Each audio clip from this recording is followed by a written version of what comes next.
रायगडच्या महाडमध्ये पुन्हा पूर परिस्थिती निर्माण झाली। महाड परिसरामध्ये मध्यरात्री पावसाची तुफान बॅटिंग। सावित्री नदी, गांधारी नदीसह सगळ्या उपनद्या दुथडी भरून याच पूर परिस्थितीचा आढावा घेतलाय आमचे प्रतिनिधी प्रसाद पाटील यांनी।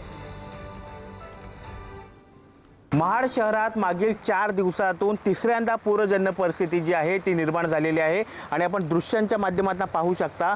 हा महाडमधील काही सखल भाग आहे आणि सखल भागात आपण पाहिलं तर मोठ्या प्रमाणात पुराचं पाणी जे आहे ते शिरण्यास सुरुवात झालेली आहे।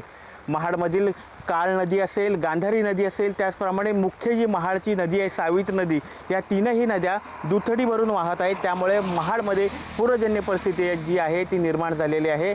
महाडची सावित्री नदी जी आहे ती धोका पातळीच्या पलीकडे वाहत आहे।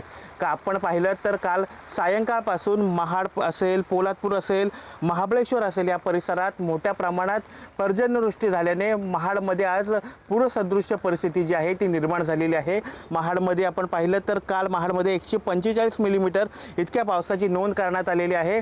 महाडमधला जो सखल भाग आहे, दस्तुरी नाका असेल, सुकडगल्ली परिसर असेल, या परिसरात आपण पाहिलं तर पुराचं पाणी आहे ते पुन्हा एकदा शिरण्याची सुरुवात झालेली आहे। सुकडगल्ली परिसरात आपण पाहिलं तर आपण काल पुढारी न्यूजच्या माध्यमातून पाहिलं होतं की व्यापारी कशा पद्धतीने पुराची जे नुकसान झाले होते त्याची आवराआवर करत होते। मात्र काल सायंकाळी पुन्हा एकदा पूर परिस्थिती आल्याने व्यापाऱ्यांची तारांबळ उडाल्याचं पाहायला मिळालं। प्रसाद पाटील, पुढारी न्यूज, महाड, रायगड।